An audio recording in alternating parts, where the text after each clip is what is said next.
ہویا جائے۔ تو ضمناً تھوڑا سا میں طریقہ غسل اجمالی طور پہ آپ کی خدمت میں ذکر کر دیتا ہوں کہ جب میت کو غسل دینا ہو تو پہلے تختہ غسل رکھ کر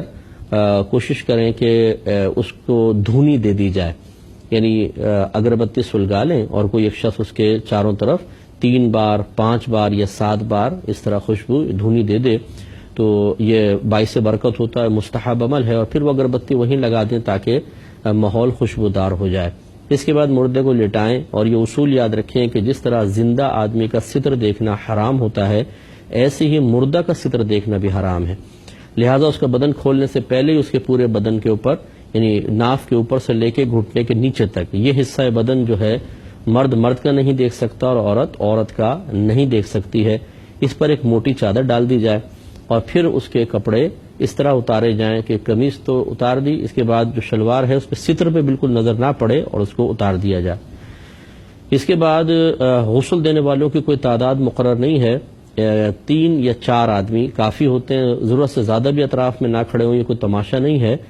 کم سے کم لوگ ہونے چاہیے لیکن ضرورت کے مطابق، تو 3-4 آدمی کافی ہوتے ہیں۔ اور یہ پہلی حدیث میں آ چکا ہے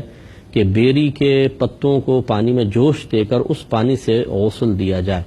تو نیم گرم سا پانی ہو، ایسا کہ جس کو زندہ آدمی آسانی سے برداشت کر سکے، ویسے ہی پانی سے مردہ کو غسل دیا جائے گا۔ اس میں اب طریقہ کار یہ ہوتا ہے، جو آج کل یہ کفن وغیرہ ملتے ہیں اس میں ایک دستانہ ٹائپ پڑا ہوتا ہے، اس کو ہاتھ پہ اس طرح چڑھا کر پھر اس کی ڈوری ہوتی ہے باندھ لیں،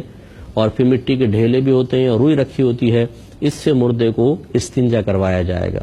یعنی جائے شرم کے اوپر وہ کپڑا پھیرا جائے گا۔ عموماً نکلتا کچھ بھی نہیں ہے کیونکہ جسم خشک ہو جاتا ہے اور اعضاء اب کام کرنا چھوڑ دیتے ہیں، دماغ کام کرنا چھوڑ دیتا ہے، لہٰذا عموماً کچھ نکلتا نہیں ہے، پھر بھی اگر ہو تو بہرحال اس کو صاف کیا جائے گا،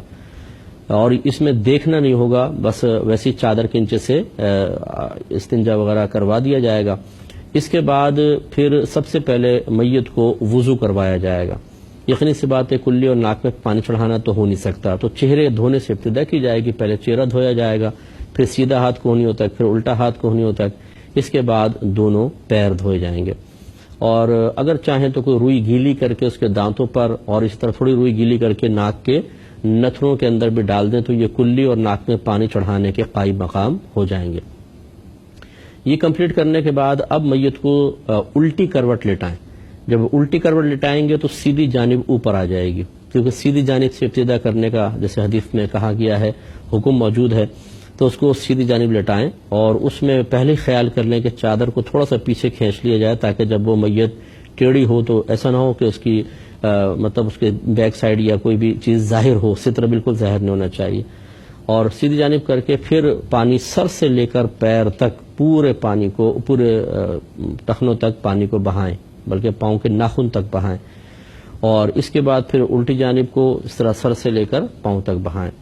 وضو کے بعد بعض جگہ یہ بھی لکھا ہے کہ اس کے چہرے کو، سر کے بالوں کو دھو لیں، تو یہ آپ اس میں بھی کر سکتے ہیں، پہلے بھی کر سکتے ہیں، اس طرح پورے بدن پر پانی بہہ جائے گا۔ جب سیدھی جانب پانی بہائیں تو تھوڑا ہاتھ اٹھا کے بغل میں پانی ڈالیں، اور ستر کے مقام پر یقیناً چادر ہے لیکن اس چادر کو جو مددگار ہوں تھوڑا سا اٹھا کر اندر اندازے سے اتنا پانی ڈالیں کہ یقین ہو جائے کہ تمام اعضاء پر پانی بہہ گیا ہے۔ اسی طریقے سے پھر الٹی جانب اس کے اوپر کریں اور سر سے لے کر پاؤں تک پانی بہائیں۔ اس کے بعد میت کو آہستہ سے بٹھائیں، اگر وہ اکڑی ہوئی نہ ہو، ویسے تو لاش اتنی اکڑ جاتی ہے کہ بیٹھتی نہیں ہے، لیکن اگر نیا مردہ ہو بالکل اور فوری طور پہ غسل دیا جائے تو پھر وہ بیٹھ بھی جاتا ہے، اور آہستگی سے اس کے پیٹ کو دبائیں، آہستگی سے، اگر کچھ ہو نکلے تو پھر اس کو دھو دیں۔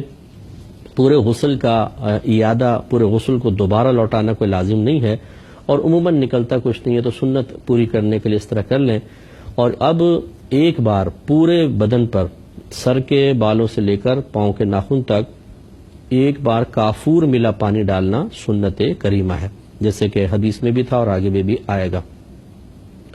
اور یہ کافور کی ٹکڑیاں اسی کفن کے ساتھ ہی مل جاتی ہیں، سفید سفید کلر کی ہوتی ہیں، اس کو اچھی طرح ہاتھوں سے پیس کر اسے پانی میں گھول لیں، پورا مکس تو نہیں ہوتا، ڈلی ڈلیاں چھوٹی چھوٹی رہ جاتی ہیں، لیکن بہرحال خوشبو بہت اچھی ہو جاتی ہے، اور سر سے لے کر پاؤں تک پھر اس پانی کو ایک دفعہ پورا بہائیں گے۔ تو یہ بس غسل کمپلیٹ ہو گیا، اور اس کے بعد کپڑے وغیرہ سے خشک کر کے اب کفن پہنایا جاتا ہے۔